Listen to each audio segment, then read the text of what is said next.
தசரதர் கவலைப்படுறார் அப்படின்னு கதை ஆரம்பிக்கிறது. தசரதர் எதுக்கு கவலைப்படணும் அப்படின்னா, ராமனுக்கு கல்யாணோச்சிதமான வயசு வந்துட்டு கல்யாணம் பண்ணலையேன்னு கவலைப்படுறாராம். 15 வயசு தான் ஆகுது. ஆனா அந்த காலத்துலலாம் 16 வயசுக்குள்ள கல்யாணம் பண்ணிடுவாளாம். அதனால கல்யாணம் ஆலையே அப்படின்னு கவலைப்படுறாராம். தசரதர் எதுக்கு கவலைப்படணும்? புள்ளைய பெத்தவாதான் ஜாம் ஜாம்னு இருக்கணுமே அப்படின்னு அந்த காலத்திலேயே புள்ளைய பெத்தவாதான் கவலைப்படுறா போல இருக்கு. நல்ல பெண்ணா கிடைக்கணும், நல்ல பெண்ணா கிடைக்கணும்னு ஸ்ரீ அண்ணா சொல்லுவார், சாதாரண குடும்பத்துல இருக்கிறவாளே நல்ல பெண்ணா கிடைக்கணும்னு கவலைப்படும் போது, சக்கரவர்த்தி குடும்பம், கொள்கையுடைய குடும்பம், வரப்புற மாட்டுப்பெண் ஒன்னும் தசரதரோட மாட்டுப்பெண் மட்டும் இல்லையே, ரகுகுலத்துக்கே மாட்டுப்பெண். அவளுக்கு ஒரு வேல்யூ இருக்குல்ல. ராமரோ சத்தியத்தை மட்டும்தான் பேசுவார். வரப்போற மாட்டு பொண்ணு ஒரு சென்டென்ஸ்க்கு 10 போய் பேசினா அது என்ன நல்ல ஜோடியா? அதனால கவலைப்படுறாராம். அப்போ அவ்யாகச்சன் மகாதேஜா விஸ்வாமித்ரோ ஒருத்தர் வரார். நீ பழம்பு போல பிரகாசத்தோட விஸ்வாமித்ர மகாமுனி, என்ன சாதாரணமா ராஜரிஷி, பிரம்ம ரிஷி, பேர்பட்ட தேஜஸ்வி, உடனே பறந்து அடிச்சுட்டு போய் வரவேற்க போறார். தசரதர் என்ன பண்ணிருக்கணும்? கால் மேல கால் போட்டு, நான் என்ன ராஜா, நீ என்ன தாடி ரிஷின்னு உட்கார்ந்துட்டு இருக்கணும். ஆனா அப்படி கிடையாது. ஏன்னா நம்ம ஏதாவது ஒண்ணு கவலைப்படும் போது ஒரு மகான் நம்ம முன்னாடி வராருன்னா, இல்ல ஒரு மகானோட தர்சனம் நமக்கு கிடைக்கிறதுனா அது ஒரு சூச்சனையாம். இந்த காரியம் நல்லபடியா போக போறது அப்படிங்கிறதுக்கு ஒரு சூச்சனையாம்.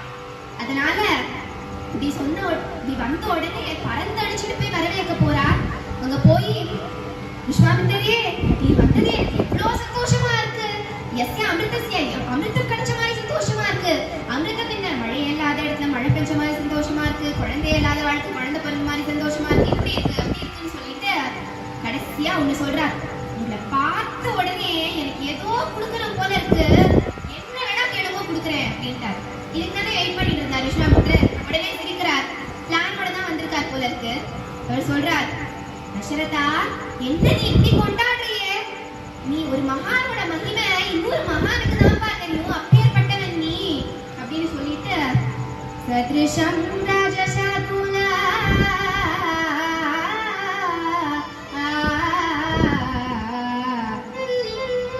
சத்ருஷம் ராஜசாதுலா தவை பாபு விநாயகா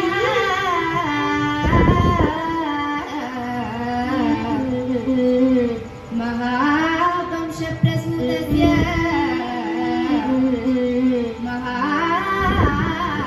மகாவம்ச பிரசூதஸ்ய வசிஷ்ட வியாபதேசினः ஸ்வபுத்ரம் ராஜசாதுலா ஸ்வபுத்ரம் ராஜசாதுலா ராமம் தஸ்ய பராக்கிரமம் காகபக்ஷதரம் வீரம் காகபக்ஷதரம் வீரம் ீரம் ஜேஷ்டம் வேதாது வனசி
யாகத்தையே நடத்த விட மாட்டேங்கிறா. யாகம் நடத்தினாலே பச்சை ரத்தம் அஸ்தி மாம்சத்தை கொண்டு வந்து பொழிஞ்சு பொழிஞ்சு யாகத்தை கழிச்சிடுறா.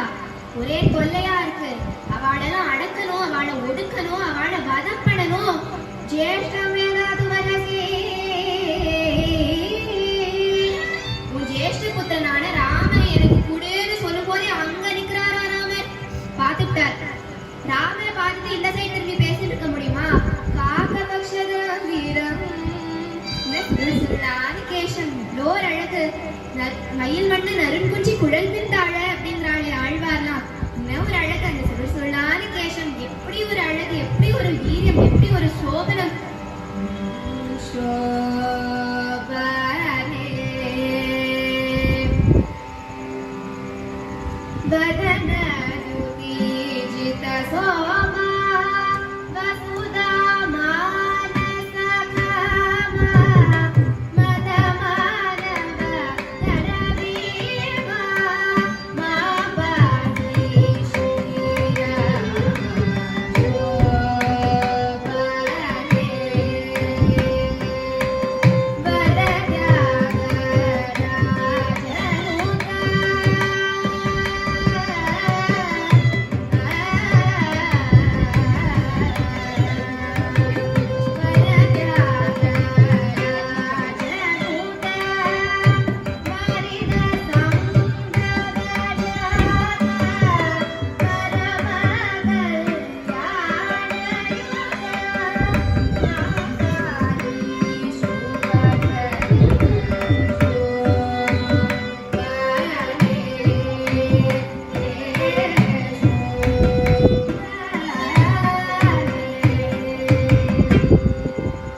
அப்பேற்பட்ட சோபனமான ராமரை யுத்தத்துக்கு அனுப்பிவிடு அப்படின்னு முடிக்கிறார் விஸ்வாமித்திரர்.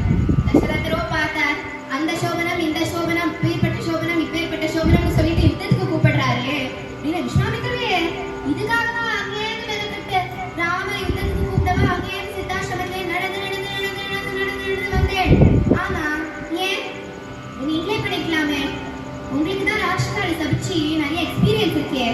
சேர்த்து வச்சு சபிச்சிருப்பீர், தனித்தனியா சபிச்சிருப்பீர், மண்ணாப்போன்னு சபிச்சிருப்பீர், கல்லாப்போன்னு சபிச்சிருப்பீர், சமஷ்டியா சபிச்சிருப்பீர், வேஷ்டியா சபிச்சிருப்பீர். உங்களுக்கு தான் நிறைய எக்ஸ்பீரியன்ஸ் இருக்கே, நீங்களே பண்ணிக்கலாமே அப்படிங்கிறார். இது தசரதா, கொஞ்ச நாள் கோபப்படக்கூடாதுன்னு ஒரு நியமம் எடுத்துட்டு இருக்கேன். நச்சமே குரோதம் உத்ரிஷ்டம் அப்படிங்கிறார். கொஞ்ச நாளா கோபப்படக்கூடாதுன்னு ஒரு நியமம் எடுத்துட்டு இருக்கேன். அது என்னது? தவம் பண்றது, கோபப்படுறது, சபிக்கிறது, பலன் போட்டு திருப்பி தவம் பண்றது அப்படியே இருக்கு. பலனை நினைச்சு வச்சுக்கலாமே, கொஞ்ச நாள் கோபப்படாம இருக்கலாமே, சந்தோஷமா இருக்கலாமே நியமம் எடுத்திருக்கேன். சரி, அதெல்லாம் இருக்கட்டும். இந்த பாரு, இந்த நாட்டுக்கு நீ தான் ராஜா. இருக்கிற மக்கள்லாம் சௌக்கியமா இருக்காளான்னு பாத்துக்கிறது உன் பொறுப்பு. சித்தாசிரமம் உன் நாட்டுல இருக்கு. ராட்சசர்கள் பச்சை ரத்த மஸ்தி மாம்சத்தை கொண்டு வந்து யாகத்துல பொழியறான்னு சொல்ற, நீங்களே பண்ணிக்கலாமேன்னு சொல்ற. ஏன்னா நன்னாதான் இருக்கு. நீ ஒன்னும் பயப்படாத. உன்னோட பிள்ளைக்கு நான் நிறைய பலவிதமான சிரேஷ்டங்கள் எல்லாம் பண்ணி வைப்பேன். நான் ரொம்ப நல்லா பார்த்துப்பேன். உனக்கு அவனை பத்தி தெரியல அப்படிங்கிறார். தசரதர் பார்த்தார். இவ்வளவு நாள் பெத்து வளர்த்தா எனக்கு என் பையனை பத்தி தெரியல. திடீர்னு எங்கேருந்தோ வந்த ஒரு தாடி ரிஷிக்கு என் பையனை பத்தி நிறைய தெரியுமா அப்படின்னு இந்த வாயை திறந்து சொல்லிட மாட்டாரு. ஏன்னா கோபக்காரர் இல்லையா விஸ்வாமித்திரர், வாயை திறந்து சொல்லிட மாட்டார். ஆனா அந்த காலத்துல ரிஷிகள்லாம் மந்திர திரஷ்டான்னு பேரு. வேதம்லாம் அவளுக்கு அப்படியே கண்ணு முன்னாடி தெரிஞ்சுதான், அப்படியே பார்த்து எழுதினான். வேதமே கண்ணு முன்னாடி தெரியும் போது தசரதர் மனசுல என்ன இருக்குன்னு தெரியறது என்ன பெரிய விஷயமா? இவர் கண்டுபிடிச்சிட்டார். அவர் சொல்றார், தசரதா, நீயோ ராமரை குழந்தைன்னு பாக்குற, நானோ ராமரை பரமாத்மான்னு பாக்குறேன். முதல்ல ராமர் யாருன்னு நீ புரிஞ்சுக்கோப்பா அப்படிங்கிறார். தசரதர் பார்த்தார். என்ன சொன்னாலும் இவர் ஏதாவது கூடாமனான்னு பதில் சொல்லிட்டே இருக்கார். இப்ப என்ன பண்றது? ராமரை சொகுசான ராமராச்சே, இவ்வளோ எதுக்கு இப்ப காட்டுல கல்லையும் மண்ணிலையும் அனுப்பணும் அப்படின்னு உடனே ஐடியா கிடைச்சது. பேசாம மயக்கம் போடுற மாதிரி மயக்கம் போட்டுடலாம். ராமர் கிட்ட தெரிஞ்சிருக்க முடியாம மயக்கம் போட்டோம்னு நினைச்சு இவர் கிளம்பிடுவாரு. மயக்கம் போடுற மாதிரி எழுந்துட்டாராம். விஸ்வாமித்திரோ மயக்கம் போட்டவாழ ஒரு நாள் எழுந்துதான் ஆகணும், மீதி உபன்யாசத்தை எழுந்தப்பறம் வச்சுக்கலாம் அங்கேயே உட்கார்ந்துட்டார். இப்போ பக்தனை அழைத்த தசரதற்கு என்ன பண்ணலாம்னு யோசிக்கும் போது திடீர்னு ஒரு யோசனை வருது.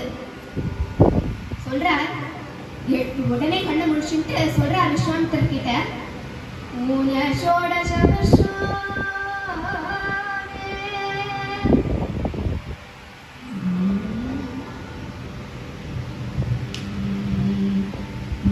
षोडश वर्षो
முதல்ல சொல்றாரு 16 வயசு கூட ஆல சுவாமி, மைனர் அவன். இப்பெல்லாம் சொல்றோம்ல, எது பண்ணலாம்னாலும் மேஜரா இருக்கணும். 16 வயசு கம்ப்ளீட் ஆகல. அப்பவே தசரத சொல்லியிருக்காரு 16 வயசு கூட ஆல, 3 வருஷம் 16 வயசு கூட ஆல சுவாமி, அவரை போய் யுத்தத்துக்கு கூப்பிடுறேளே. அடுத்த எக்ஸ்கியூஸ், ராமோ என்னோட ராமன் சுவாமி, தசரத ராமன் சுவாமி. உங்களுக்கு நீங்க ஏதோ அட்ரஸ் மாறி வந்துட்டே போல இருக்கு. இவனுக்கு யுத்தம்னா என்னன்னு கூட தெரியாது. எங்க யுத்தம், யாரோட யுத்தம்னு கோடாலியும் கையுமா சுத்திட்டு இருக்காது.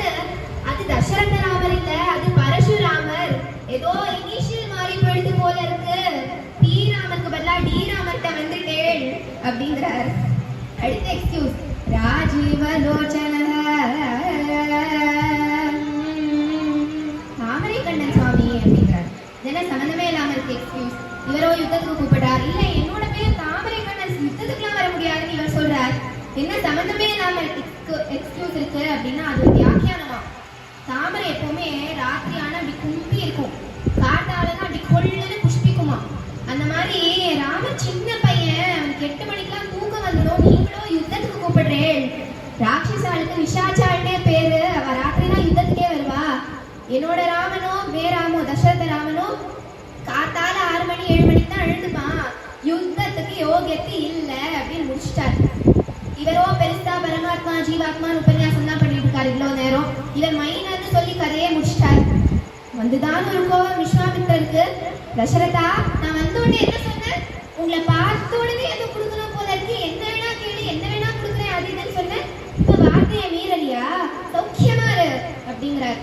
என் வசிஷ்டர் பார்த்தார். சௌக்கியமா இரு வார்த்தை நல்ல வார்த்தை தான். சௌக்கியமா இரு அப்படின்னு சொன்னா சௌக்கியமா இருன்னு அர்த்தம். சௌக்கியமா இருன்னா அது வேற அர்த்தம். அவருக்கு புரிஞ்சிடுது. அது மாடு கொடுக்க முடியாதுன்னு சொன்னதுக்கு இவருக்கு எவ்வளவு கோவம் வந்தது. ராமர் கொடுக்க முடியாதுன்னா பிரளயமே வந்துடும் அப்படின்னு நேக்கா போய் தசரதர்கிட்ட போய் சொல்றார். தசரதா, ராமர் அனுப்பி விடுப்பா. அது என்ன தெரியுமா, விஸ்வாமித்திரர் எதுக்கு கேட்கிறார் தெரியுமா? நிறைய அஸ்திர சஸ்திரங்கள்லாம் சொல்லி தருவார், நிறைய வித்வத்து சொல்லி கொடுப்பார், நிறைய நல்லது பண்ணி வைப்பா. நீ அனுப்பி வை, நீ ஒன்றும் பயப்படாத அப்படின்னு. ராமரை குழந்தைன்னு பாக்குற தசரதருக்கு வித்வத்து கத்து கொடுப்பார் அப்படின்னு அப்படியே முதல்லயே சொல்ல வேண்டியதானே. ராமா பாபா விஸ்வாமித்தரோட போ அப்படிங்கிறார். ராமாயணம் நம்மளுக்கு யார் எந்த மனோபாவத்துல இருக்கா, அவள்கிட்ட எப்படி பேசணும், எப்படி பேசி காரியத்தை நடத்திக்கணும்னு அப்பவே நம்மளுக்கு ராமாயணம் கத்துக் கொடுக்கறதான். தியாகராஜ சுவாமி சொல்றார், ராமா பாபான்னு கூப்பிடுறதுக்கு தசரதன் எவ்வளோ கொடுத்து வச்சிருக்கணும். தசரதோ ஸ்ரீராமா நாராயணி லோகமோ தசரதோ ஸ்ரீராமா நாராயணி லோகமோ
வந்தாச்சு.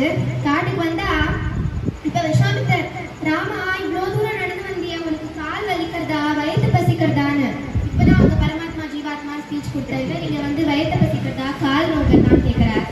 அது என்னன்னா, அந்த பரம்பொருள் கையில கிடைச்சிட்டாருன்னா அதுக்கப்புறம் இந்த பக்தி பரமாத்மா ஜீவாத்மா எல்லாம் மறந்து போயிடும். பெரும் பிரேம தான் இருக்குமா. இது ஆழ்வார் இடத்துல நல்லா தெரியுது.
சொல்லித்தரார் விஸ்வாமித்ரர். நம்ம எல்லாருக்கும் இந்த பாதி தெரியும், எப்ப வேணா சாப்பிடுவோம், எப்ப வேணா தூங்குவோம். மற்ற இன்னும் பாதி தெரிஞ்சா என்ன சௌரியமா தான் இருக்குமே. அப்போ ராத்திரி அடித்து தூங்க பண்ணணும் ராமரை. புல்லாலேயே படிக்க வைக்கிறார்.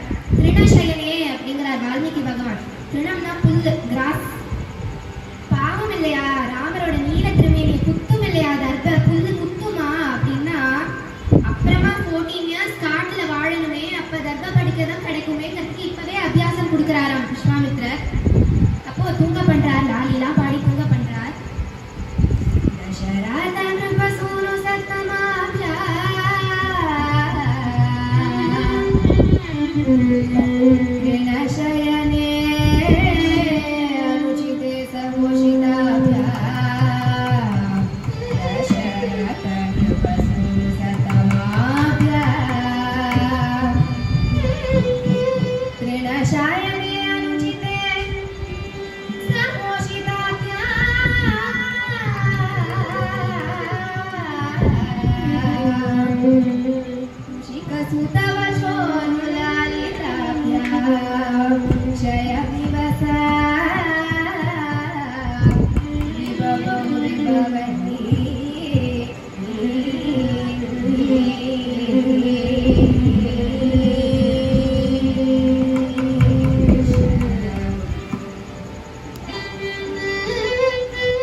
சொல்லி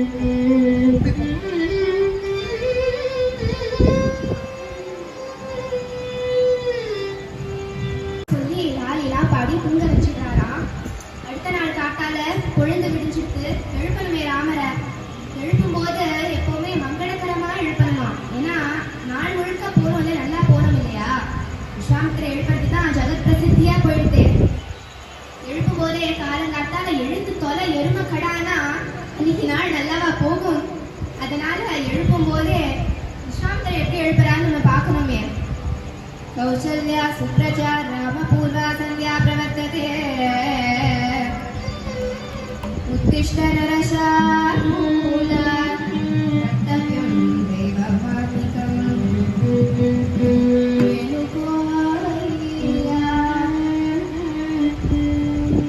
கௌசல்யா சுப்ரஜா ராம.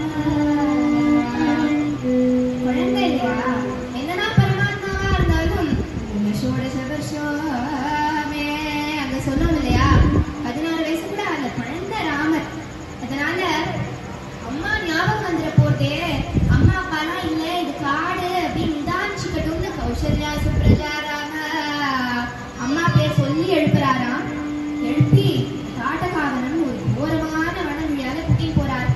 சொல்றார், ராமா இங்கதான்ப்பா தாட்டகன்னு ஒரு யக்ஷினி இருக்கா, கோரமானவள், என்னைக்கும் யாருமே வாழ விட்டது கிடையாது, நரர்கள் அப்படியே சாப்பிடுவா, இந்த வதம் பண்ணணும், பானத்தை எடுத்து அடிக்கலாம் வா அப்படிங்கிற.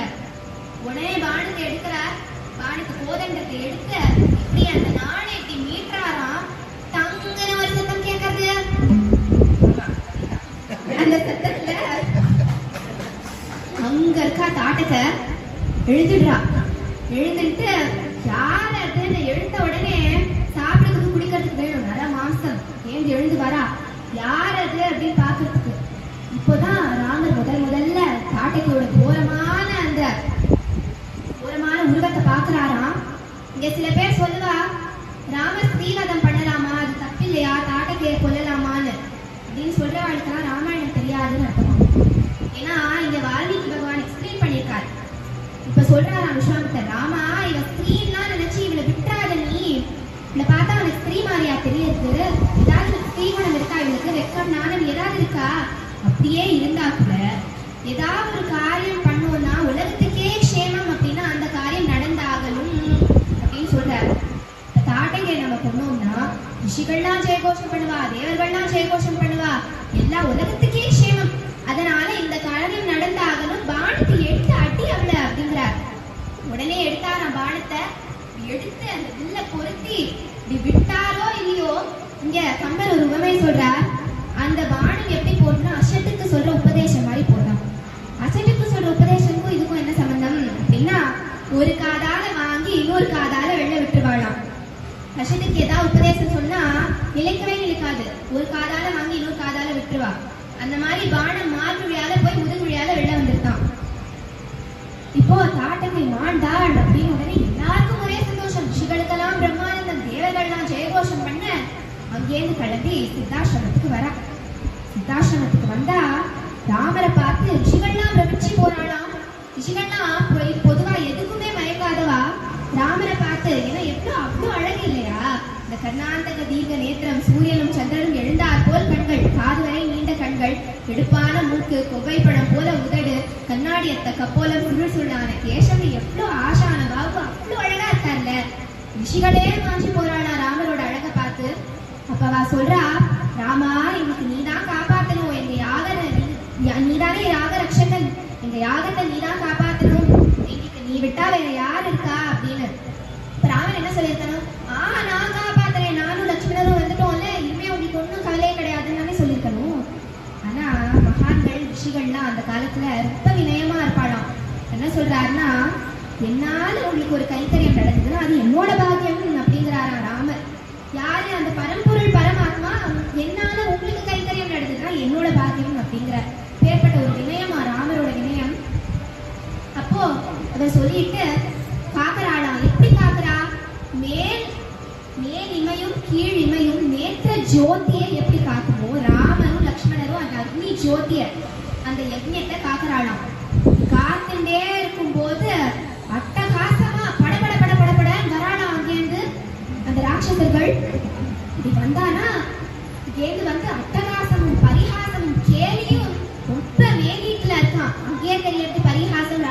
பரிகாசனம் அப்படின்னு. பரிகாசமும் கேலியும் இருக்கான். ரத்த மஸ்தி மாசெல்லாம் பொழியறதுக்கு முன்னாடி ராமன் அந்த வில்லை எடுத்து இப்படி பொருத்தி விடலான்னு போறாரா. சுரவந்தி தப்த பிருந்த வரமந்தர தர சுந்தர கர சுந்தர தனயும்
காப்பாத்தியாச்சு. அங்கேருந்து கிளம்புறானா. கிளம்பினா பசுக்கள் பட்சிகள் மான் எல்லாம் அழகான், விரக்ஷங்கள்லாம் கூட அழகான். ஏன்னா விஸ்வாமித்திரர் கிளம்புறாங்க இல்லையா, விஸ்வத்துக்கே மித்திரன்னா விஸ்வத்துக்கே மித்திரர் இல்லையா. அதனால விஸ்வாமித்திரர் கிளம்பும் போது எல்லா ஜீவனும் அங்க அழகான். ஆனா இன்னும் நிறைய திவ்விஜயம் இருக்கே பண்றதுக்கு. இதனால அங்கேருந்து கிளம்பி வரா.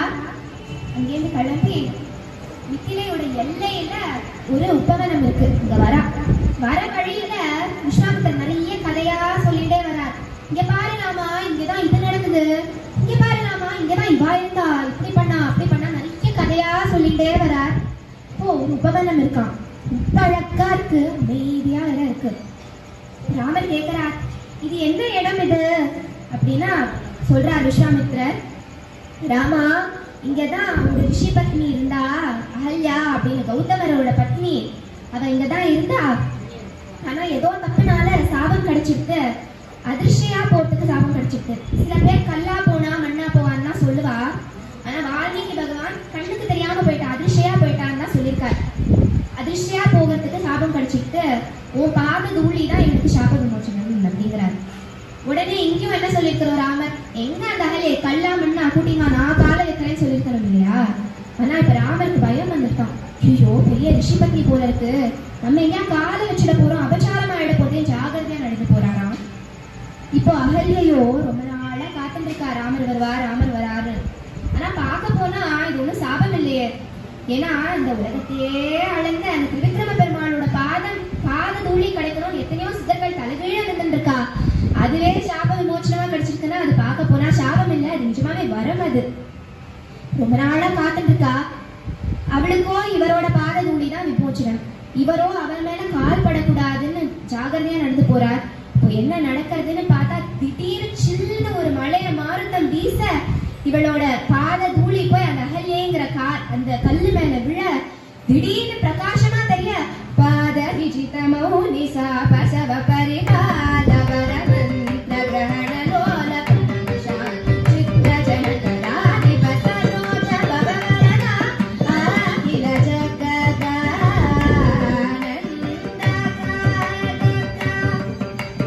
பாத விஜித மௌனிசா பசவ பரிபால வரமந்திர கிரஹண லோல புருஷா சித்ர ஜனகலாதி பசரோஜ பவவரனா அகில ஜகதானந்த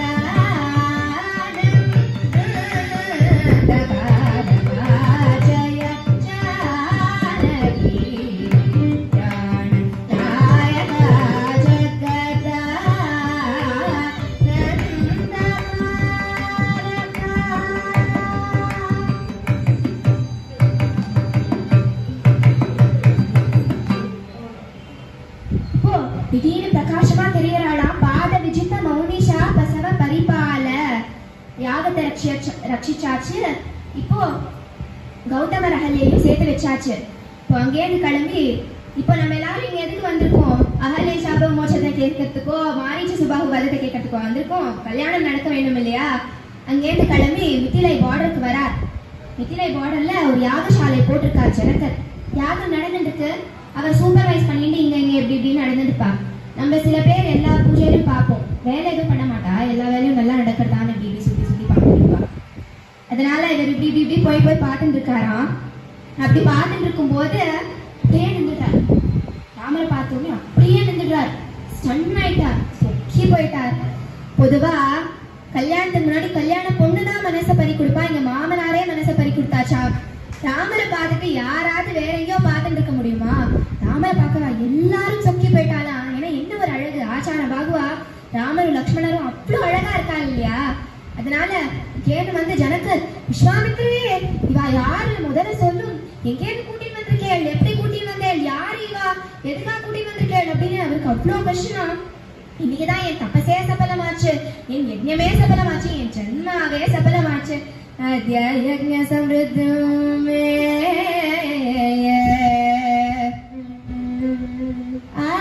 யஜ்ஞ சம்ருத்தமே சபலா தேவதை கிருதா ஆத்யயஜ்ஞ பலம் பிராப்தம் பகவத் தர்ஷனான்மயா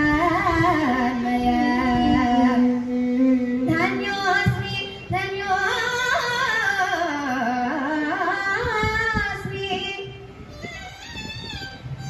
அனுகிரஹீதோஸ்மி யஜ்ஞமே முனி புங்கவா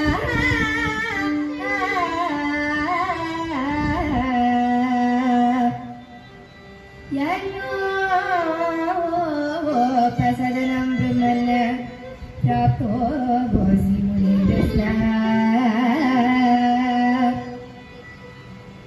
இமா குமாரோ பாத்ராந்தே இமா குமாரோ பாத்ராந்தே தேவதுல்ய பராக்ரமம் கஜசமதகி शादूल वृषभो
यज्ञ समृद्धम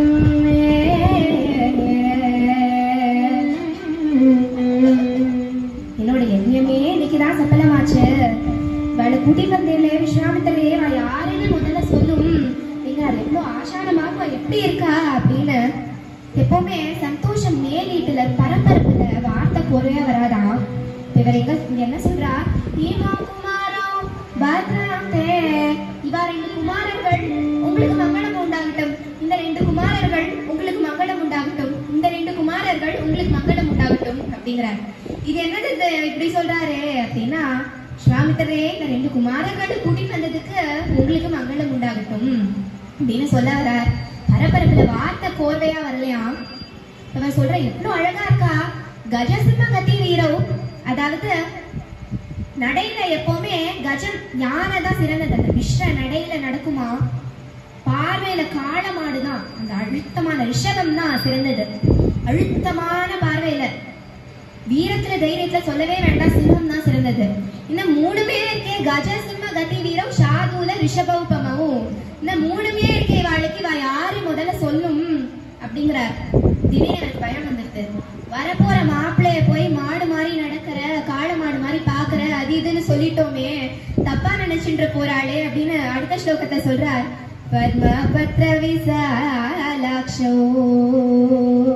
காட்காபோ நீர்தனுர்தரோ. தாமரை கண்ணனா இருக்காளே, இவ யாரு முதல்ல சொல்லும். சரி அது இருக்கட்டும், கதை பத்யாமியா பிராப்தம், இவாள் என்ன நடத்திய ஆயுஷம் வந்து என்னது இது, இப்படி நடத்திய ஆயுஷம் வரலாமா, உங்க குழந்தையெல்லாம் இருந்தா இப்படி ஆயுஷம் வருவேடா, இதுல இருந்தே தெரியாது இவ உங்க குழந்தை இல்ல அப்படிங்கிறார். தேவையில்லாத வம்புதான் என் ஜனகருக்கு அப்படின்னு சொல்லிட்டு சொல்றார். மாப்பிள்ளைய எழுப்புனா எந்த மாப்பிள்ளைக்கு, ஏதோ ஒரு மாப்பிள்ளைக்கு கூட ஒரு கட்ட வேண்டியாவது உண்டே, இவா என்ன தேவர்களோ கந்தர்வர்களோ போல இருக்கா, பேர்பட்டவா இவா, வாழ போய் நடத்தி ஐஷன் வரலாமா. சரி அதெல்லாம் இருக்கட்டும், முதல்ல இவா யாருன்னு சொல்லும் அப்படின்னு விஸ்வாமித்திரர் பார்த்தார். யாருன்னு சொல்லும் சொல்லுன்னு இவரே பேசிட்டு இருந்தா நான் என்ன சொல்றது அப்படின்னு. யாருன்னு தெரியணும் அவ்வளவுதானே, சொல்றேன் கேளு, என்ன அவ யாருன்னு சொல்றேன், அதிசயங்கள்லாம் சொல்றேன் கேளு. யாரோ என்றாமலே இவரை யாரோ என்ற நாமலே, இவரை யாரோ என்ற நாமலே, இவரை யாரோ என்ற நாமலே, இவர் அதிசயங்களை சொல்லி இவரை யாரோ என்ற நாமலே,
சொல்றேன், அதிசயங்கள்லாம் சொல்றேன் கேளு. போய் வாழ எதுக்கு கூட்டிட்டு வந்திருக்கேன் தெரியுமா, பறித்தவில் பறித்தவில்னு ஒண்ணு வச்சிருக்க சிவதனுஷு ராமர் கைக்கு பொருந்ததான் பாக்கிறதுக்கு கூட்டிட்டு வந்திருக்கேன் அப்படிங்கிற. அதாவது நீ எந்த வில்லு சிவதனுஷு எவ்வளவு பெரிய வில்லு வச்சிருந்தாலும் ராமருக்கு அது வெறும் கரும்பு மாதிரி அப்படின்னு சொல்லாதபடி சொல்றாராம். இவ இங்க வந்திருக்காளே, நீங்கள் செய்த பாக்கியம், நீங்கள் செய்த பூசை இவ வர கிடைச்சது அப்படின்னு அவர் யாருன்னே சொல்லாம ஜனகருக்கு இவ யாருன்னு புரிய வச்சு அங்கேருந்து கிளம்பி மிதிலை வீதியில வராளாம். இப்படி வரும்போது அங்க மிதிலை ஜனங்கள்லாம் பிரமிச்சு போறாளாம். காடல ரிஷிகளே பிரமிச்சு போகும்போது மிதிலை ஜனங்களை கேட்பானே. இப்போ சில கவிகளுக்கு இங்க ஆசை, ஜனங்களே இப்படி பிரமிச்சு போகும்போது கல்யாண பொண்ணு சீதை கல்யாணத்துக்கு முன்னாடியே ராமரை பார்த்துட்டா எப்படி இருக்கும், இப்போ அழகா இருக்கும்ல அந்த சீன், நம்மளுக்கே இமேஜின் பண்ணி பார்க்க ரொம்ப பிடிச்சிருக்கும். வால்மீகி பகவான் சொல்லல, ஆனா கம்பர், அருணாச்சல கவிராயர், துளசிதாசர் எல்லாரும் சொல்லியிருக்கா. ஒரு கன்னியா மண்டபமா ரொம்ப அழகா இருக்கு, அது விழாலதான் போறா. ராமர் ரசிகன், வரட்டு ஹிருதயம் கிடையாது, எல்லாத்தையும் ரசிச்சுட்டே லக்ஷ்மணன் காமிச்சுட்டே வராராம். அங்க பார் லக்ஷ்மணா பழங்கள்லாம் பழுத்து குலுங்கிறது பாரு, பூக்கள்லாம் பூத்து குலுங்கிறது பாருன்னு. அந்த கன்னியா மண்டபத்துல நிறைய சிற்பங்கள் இருக்கான், பதுமைகள். இங்க பாரு லட்சுமணா, எப்படி கலை நுட்பத்தோட செதுக்கிருக்கா பாரு, எவ்வளவு அழகா இருக்கு பாரு எனக்கு காமிச்சுட்டே வர. எல்லா சிற்பத்துக்கும் நடுவுல ஒரு சிற்பம் அழகா இருக்கான். சிற்பமே நம்ப முடியல, ஸ்திரீ மாதிரியே இருக்கான். ராமரே பிரமிச்சு போயிட்டார். பொதுவா எல்லாரும் ராமரை பார்த்துன்னா தோல் கண்ணா தோளே கண்ணான்னு பிரமிச்சு போவா. ராமரே பிரமிச்சு போயிட்டார். பார்த்துட்டே இருந்தா சிற்பம் கண்ணு கண்ணு சிமிட்டுறதான். அது என்னன்னு பார்த்தா அது பதுமை இல்ல, அது பதுமா, மகாலட்சுமியான சீதா. மகாலட்சுமி கிட்ட என்ன அழகு கேட்கணுமா, ராமரையே சொக்கிட்டாளே. அப்படி ராமர் பார்க்க சீதா பார்க்க சந்தோஷம் மேல் வீட்டுல சந்தோஷம் பொங்க மிதிலை வீதியில தர்சனம் கொடுக்க கருளாவும் சீருளாவும் வீதிலையில் கருளாவும் சீருளாவும் வீதிலையில் கருளாவும் சீருளாவும் வீதிலையில் கருளாவும் சீருளாவும் வீதிலையில் கல்வி மாடக்கனில்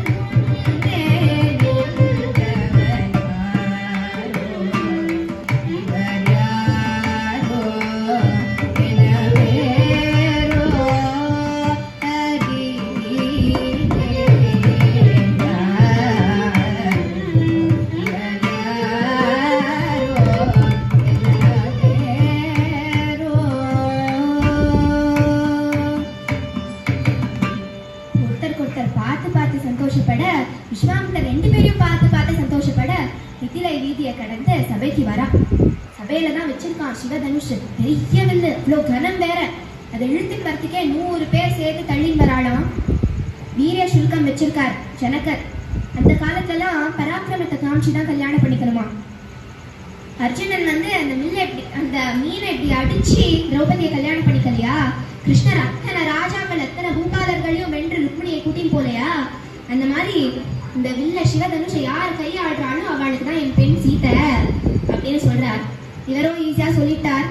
எத்தனையோ பேர் வரா, தேவர்களாலேயோ கந்தர்களாலேயோ ரக்ஷர்களாலேயோ கிண்ணறர்களாலேயோ ராட்சசர்களாலேயோ மனிதர்களாலேயோ யாராலையும் அசைக்க கூட முடியலையா. எல்லாரும் வந்து பண்ணிட்டு யாராலும் நகர்த்த கூட முடியலையா. இப்போ இன்றைய தினம் ராமர் வந்திருக்கார் வில்ல எடுக்கிறதுக்கு. இப்போ ராமரை பார்த்து சொல்றார், விஸ்வாமித்திரர் சொல்றார், குழந்தை ராமா, வில்ல பாத்தியா, வில்ல பாருப்பா, தனுஷ பாருப்பா. மத்சாரவாதனுபஷ்ய இதி ராகவம் அப்ரவீத்.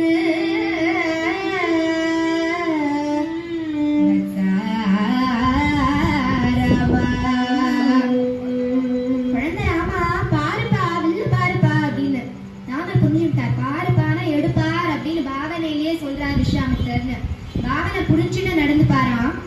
அதனால இப்படி போறார். இப்படி போகும்போது அங்க பக்கத்துல நிறைய பூபாலர்கள் உட்கார்ந்து இருக்காளாம். ஆல்ரெடி பண்ணவா, இனிமே பண்ண போறவா எல்லாரும் உட்கார்ந்து இருக்காளாம். கலா சொல்றா, என்ன இவன் 15 வயசு இருக்கிற மாதிரி குட்டி பையன், இவனும் போய் விஸ்வாமித்திரரும் பாருப்பா எடுப்பா அது இதுன்னு சொல்லிட்டு இருக்க. இவனும் எடுக்கட்டுமா அது இதுன்னு கேட்டிருக்கா. நம்மளுக்குலாம் எது கௌரவம் அப்படின்னு கர்வமா பேசிக்கிறாளாம். சிசுபாலனுக்கு சொல்லுவா, அவன் தலை எப்பவுமே அண்ணாந்தே இருக்குமா கர்வத்துல. குனியவே குனியாதான், தலை எப்பவுமே அண்ணாந்தே இருக்குமா. இவன் எல்லாரும் தலையை நிமிந்தே வச்சுருக்கா. என்ன நடக்க போகுதுன்னு பாக்கலாம். ராமர் போய் இந்த வில்ல கைய வச்சு ஒரு யானை கரும்பை எப்படி தூக்கி போடணும் அப்படி தூக்கி போட்டாரா. வில்ல நிமிர்ந்தது. அத்தனை பூபாலர்களோட தலையும் கவிழ்ந்தது. ஜாவர நுடஜா ஜாவர பிடௌ ஜாவர ஜாஷ்ட ஜாகராஜ ஜாவராஜ ருத்ராவணி சுரபாவணி முனி ஜீவனானி கமுனி பதகம் கஜா ஜாவர நுடஜா ஜாவர பிடௌ ஜாவர ஜாஷ்ட ஜாகராஜ ஜாவராஜ ருத்ராவணி சுரபாவணி முனி ஜீவனானி கமுனி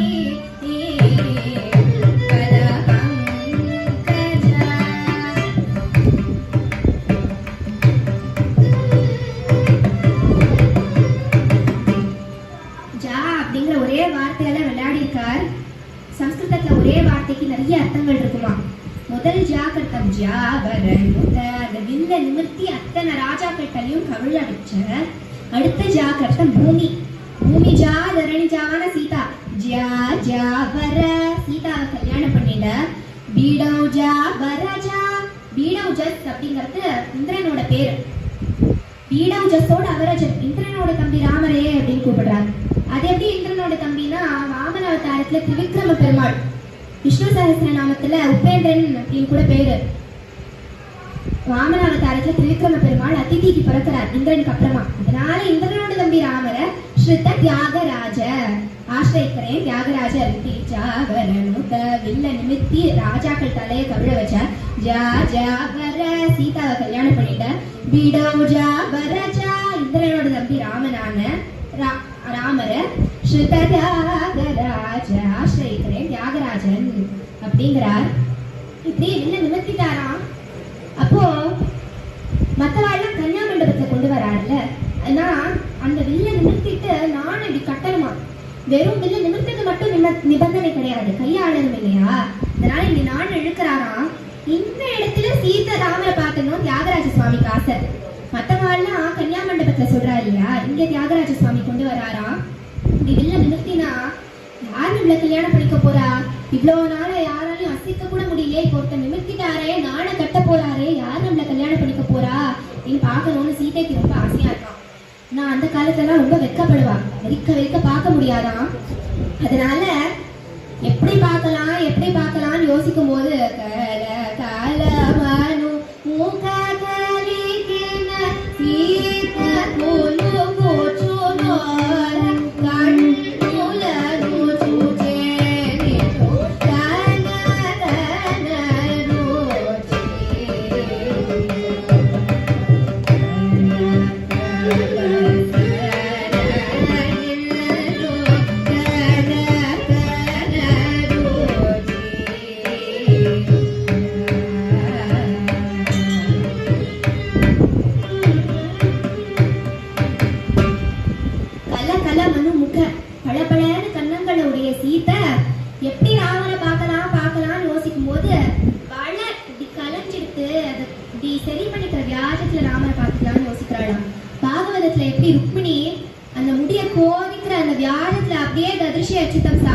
கிருஷ்ணரை பார்த்துட்டாலும் அந்த மாதிரி வள குலுங்கிட்டு கலைஞ்சிட்டு அதை சரி பண்ணிக்கலாங்கிற வியாஜத்தை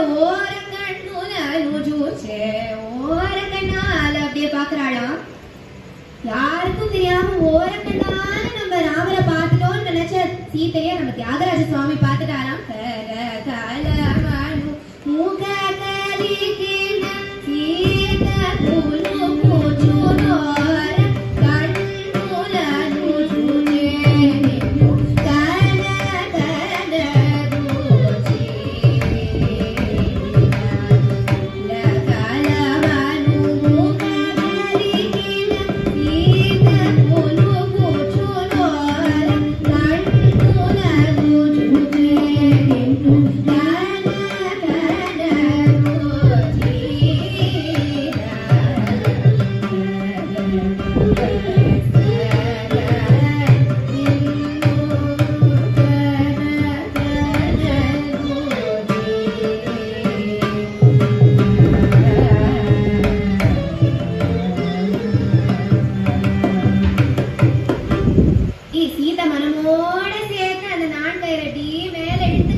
அது எடுத்து வெண்டாச்சு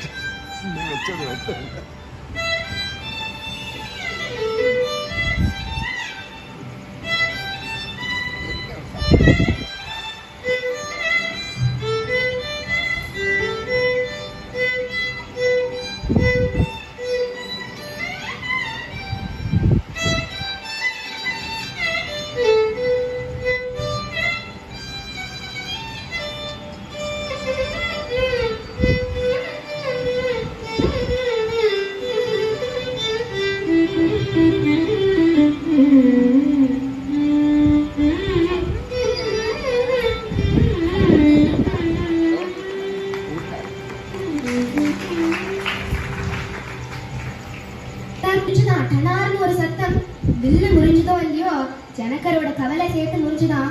ஏன்னா இவ்வளோ நாளா கவலைப்பட்டு இருந்தாராம். இதை பார்த்த உடனே நம்ம மாப்பிள்ளைன்னு நினைச்சுட்டோம், இவர் இல்ல கையாண்டா தேவலையேன்னு கவலைப்பட்டு இருந்தாராம்.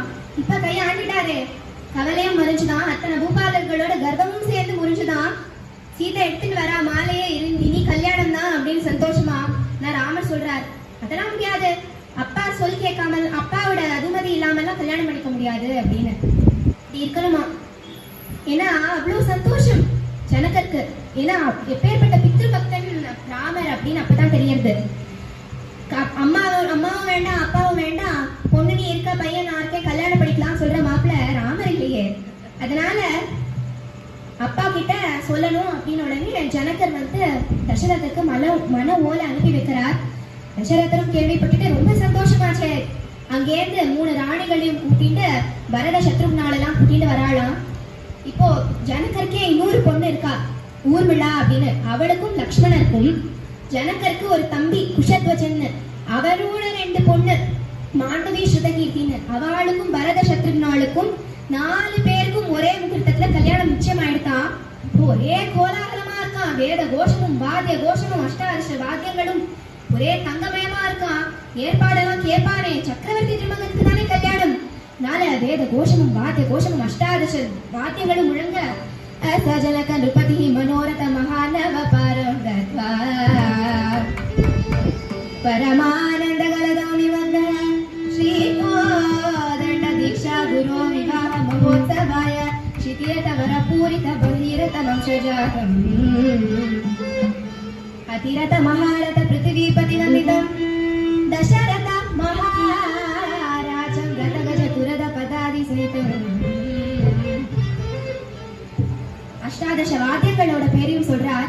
வேதி மிருதங்க மத்தள தாளல துந்து விதூதி தும்புரு வீணா வேணு நூபுர மட்டுக டிண்டிம ஜமருக ஜச்சரி தல்ல தவட சங்க பணவ படக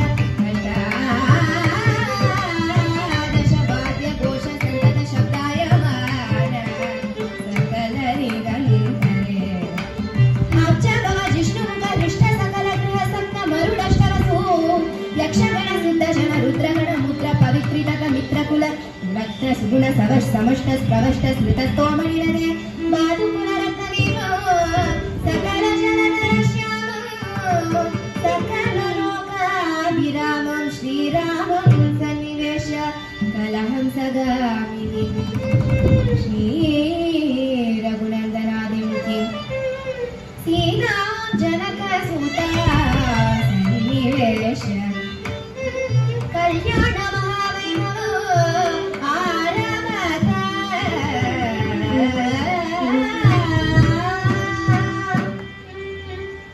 கல்யாண மகோத்சவம் ஆரம்பிச்சிட்டு ஏராளமான கூட்டத்தோட ஜனங்களோட வேத கோஷமும் வாத்திய கோஷமும் முழங்க வசிஷ்டர் எல்லாம் பூர்வாங்கமான காரியங்கள் எல்லாம் முடிச்சிட்டு பெண்ணை கூப்பிடுறா ஜனகர் வா சீதா வாமா அப்படின்னு கூப்பிட்டா பெண் அவ்வளோ அழகா இருக்காளா. வால்மீகி பகவான் வர்ணிக்கிறார், வித்யுத் பிரமா விசாலாட்சி மின்னல் கொடி போல அப்படி பிரகாசமா அவ்வளோ அழகா இருக்காளாம். அத்தனை ஆபரணங்களையும் பூஷிச்சுட்டு அலங்கிருத்தையா அவ்வளோ அழகா இருக்காளாம். சந்திரன் போல வதனம், நட்சத்திரம் போல கண்கள், எடுப்பான மூக்கு, கொவ்வைப்பழம் போல உதடு, கண்ணாடி அத்தக்க போல பெரிய ஜட குஞ்சலம் எல்லாம் வச்சுட்டு, சூரிய பிரப சந்திர பிரப எல்லாம் வச்சுட்டு, கழுத்துல ரெட்டடிக மாங்காய் மாலை எல்லாம் போட்டுட்டு, மாங்காய் மாலை ரெட்டவடம் செயின் கல்லடிக வைர மாலை எல்லாம் போட்டுட்டு, கையில அடுக்கடுக்கா வளையெல்லாம் போட்டுட்டு, வரல்கள்ல உயர்ந்த மோதிரங்கள்லாம் போட்டுட்டு, காலில் கொலுசு வேற செல் செல்னு. அவ புடவை எப்படி இருக்குன்னா ஹம்சா கிதேன க்ஷௌவேன ஹம்சா பார்டர் போட்டிருக்கான். அந்த லெவலுக்கு வர்ணிக்கிறார் வால்மீகி பகவான். அந்த பார்டர் ஸ்வான் பார்டர் போட்டிருக்கான். கிஞ்சித் பீதேன கொஞ்சம் மஞ்சள் பட்டான். இவ்வளோ அழகா அங்கே நடந்து வந்தா சீதை பார்க்க மாட்டாரோ ராமர். இவ்வளோ அழகா இருக்காளே அலங்கிருத்தையா, இவ்வளோ அலங்காரம் எதுக்காக பண்ணிட்டு இருக்கா அப்படின்னா ராமருக்காக தானே பண்ணிட்டு இருக்கா, பார்க்க மாட்டாரோ அப்படின்னா ரொம்ப கம்பீர புருஷனாவர், நிரபேட்சனா இருக்க மாட்டார். அப்படியே சீதையே பார்த்துட்டு கல்யாணத்துக்கு யார் வரா யார் போறா யாரையும் பார்க்காம அந்த மாதிரிலாம் இருக்க மாட்டாரா ராமர். ஆனா ஜனகருக்கு வருத்தம், பார்க்க மாட்டாரோ நம்ம பெண்ணு எவ்வளவு அழகா இருக்கா, பார்க்க மாட்டாரோ ராமர் சீதையை பார்க்க மாட்டாரோ அப்படின்னு பாணிகிரகணம் பண்ணி வைக்கிறார். பாணிகிரகணம் தான் ரொம்ப முக்கியமான கட்டமா கல்யாணத்துல. திருமாங்கல்ய தாரணையோட ரொம்ப முக்கியம் பாணிகிரகணம் தான். வால்மீகி பகவான் வர்ணிக்கிறார், சீதையோட கையை எடுத்து அப்படி ராமர் கையில வச்சா ஏதோ கனக லத்தையை எடுத்து மரகத ஸ்தம்பத்துல படர விட்ட மாதிரி அப்படியே ஒரு பிரகாசமான காட்சியா, கண்கொள்ளா காட்சியா இருக்கா. சீதா மம சுதா சரதர்மச்சரி தவ பிரதிச்சேனா பஜ்ரே பாணிம் நிஸ்வபாணினா அதிவ்ரதா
என்னோட பெண்ணான சீதைய ராமா மகாபாகியவதிய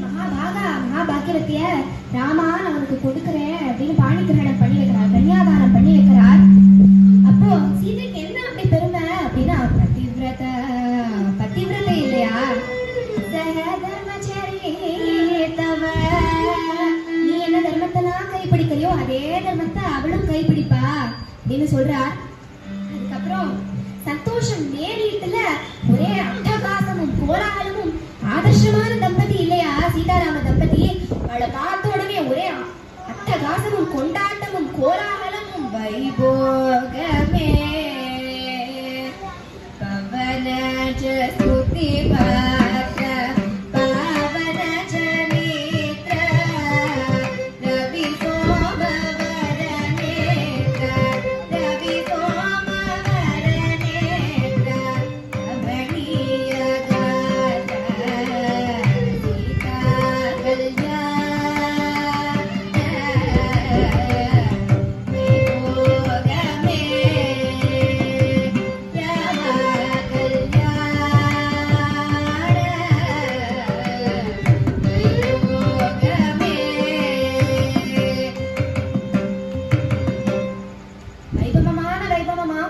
எல்லாருக்கும் சந்தோஷம். வசிஷ்டருக்கு சந்தோஷம், விஸ்வாமித்திரருக்கு சந்தோஷம், ஜனகருக்கு சந்தோஷம், ஜனக பத்னிக்கு சந்தோஷம், தசரதருக்கு சந்தோஷம், ராம லக்ஷ்மணனுக்கு சந்தோஷம், பரத சத்ருக்னானுக்கு ஊர்மிளா மாண்டவி சுதகீர்த்தி சீதைக்கு சந்தோஷம். ஆனா ஒருத்தர் சந்தோஷப்பட்டாதான் இத்தனை பேர் சந்தோஷத்துக்கும் ஒரு பலனே உண்டாம். ஏன்னா அந்த ஒருத்தர் சந்தோஷப்படலன்னா இத்தனை பேர் சந்தோஷப்படுறது வியர்த்தம், ஒன்றும் பெரிய பலன் கிடையாது. யாருன்னா மாமியார் சந்தோஷப்படலாம். கௌசல்யாக்கு அவ்வளோ சந்தோஷமா. ஏன்னா குட்டி ராமர் குட்டி சீதை இல்லையா. ராமருக்கே அப்ப 15 வயசுதான், சீதைக்கு அப்ப 12 வயசுதான். இவ்வளோ அழகா இருக்காளே திவ்ய தம்பதியை பார்த்து பார்த்து சந்தோஷப்படுறாளா. நலங்கெல்லாம் நடக்கிறது. எல்லாத்துக்கும் பாட்டு எழுதிட்டார் தியாகராஜ சுவாமி. பதே பதேன்னு நலங்குனா அதுக்கு ஒரு பாட்டு, கல்யாணம்னா அதுக்கு ஒரு பாட்டு, எல்லாத்துக்கும். நகுமோ மூகலவாணி ராம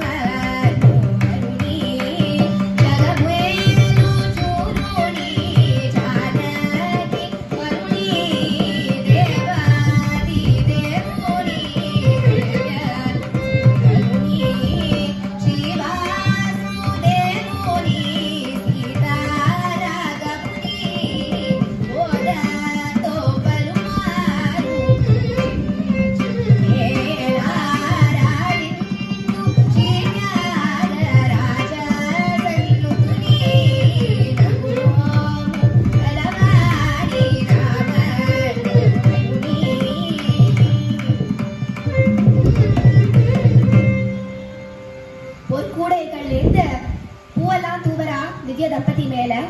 இங்கேருந்து 4 தம்பதிகளும் கிளம்பி அயோத்தியாவுக்கு வரா. இங்க கதையை கேட்கிற நம்மளுக்கே இவ்வளவு சந்தோஷமா இருக்குன்னா அங்க நேர்ல திவ்ய தம்பதியை பார்த்து அவளுக்கு எவ்வளவு சந்தோஷமா இருக்கும், பிரம்மானந்தமா இருக்கான். பொதுவாவே கல்யாணம் பண்ணிட்டு வந்தா லட்சுமி கட்டாட்சம் வந்துருத்த ஆத்துக்கு அப்படின்னு சொல்லுவா. இங்க வந்திருக்கிற பெண்ணே மகாலட்சுமி ஆச்சே, லட்சுமி கட்டாட்சம் பொங்கற அயோத்தியில ஒரே எல்லார் மனசும் பூர்த்தி ஆயிட்டான், அயோத்தியே க்ஷேமம் ஆயிட்டான்.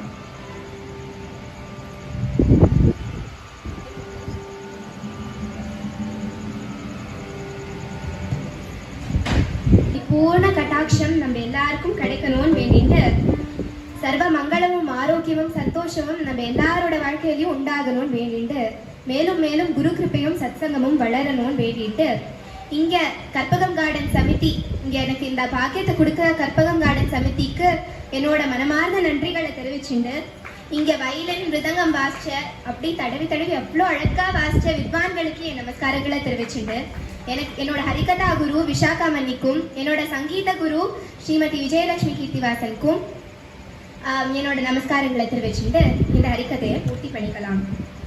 மங்கள பவனி சுதா நாதுனி